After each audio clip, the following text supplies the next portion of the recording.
সময়ের আলোচিত নির্মাতা রায়হান রাফি এবার নতুন ছবির যুদ্ধে নামছেন।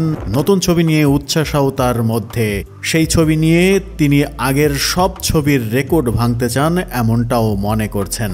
তিনি প্রতিযোগিতা বলতে বোঝেন নিজের সঙ্গে নিজের প্রতিযোগিতা, সবসময় নিজেকে ছাড়িয়ে যেতে চান। তার প্রমাণ পড়ান সুড়ঙ্গ এবং তুফান দিয়ে, যাকে কোনো নির্দিষ্ট সিনেমার মধ্যে আটকে রাখা যায়নি। একটার পর একটা হিট ছবি দিয়েছেন, প্রতিবারই নিজেকে ভেঙেছেন। নির্মাণ গল্পের বৈচিত্র্যে দর্শকদের কাছে সাফল্যও এসেছে। তিনি ঢালিউডের বর্তমান সময়ের জনপ্রিয় পরিচালক রায়হান রাফি। এবার নতুন চমক নিয়ে আসছেন রাফি। ঘোষণা দিয়েছেন লায়ন সিনেমার। এতে প্রথমবারের মতো বাংলাদেশ এবং কলকাতার দুই জনপ্রিয় তারকা অভিনয় করছেন। বাংলাদেশের শরীফুল রাজ এবং কলকাতার জিৎ এই ছবিতে অভিনয় করবেন। এর আগে শরীফুল রাজ এবং বিদ্যা সিনহা মিমকে নিয়ে ছবি বানিয়েছিলেন পরাণ, সেটিও সুপারহিট হয়েছিল। পরে আরফান নিশো এবং তমা মির্জাকে নিয়ে সুড়ঙ্গ হিট হওয়ার পরে তুফান নিয়ে আসেন। তুফান বক্স অফিসে হিট হওয়ার পরে এবার লায়ন নিয়ে নামছেন যুদ্ধে। রাফি জানিয়েছেন, বিশাল আয়োজনে আমাদের এই সিনেমাটি।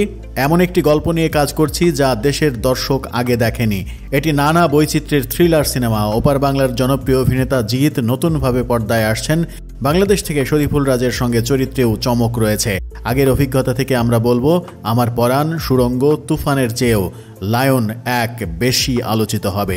লায়ন বানানোর আগেই লায়নের সিকুয়াল বানাবেন এমন ঘোষণাই মনে হচ্ছে দিয়ে ফেললেন তিনি। এর আগে তুফান সহ 3টি সিনেমা একের পর এক হিট করেছেন, সেই আত্মবিশ্বাস তো তার রয়েছে। দেখা যাক লায়নে জিৎ এবং শরীফুল রাজকে নিয়ে কতদূর এগোতে পারেন। তাদের নায়িকা কারা হচ্ছেন সেটি অবশ্য এখন পর্যন্ত চমকই ধরে নেওয়া যায়। আগামী ঈদ উল ফিতরে লায়ন মুক্তি পাবে এমনটাও জানা গেছে। লায়ন ছবির কাজ শুরুর আগেই তিনি ঘোষণা দিয়েছেন লায়ন 1, 2, 3 আসবে পর্যায়ক্রমে।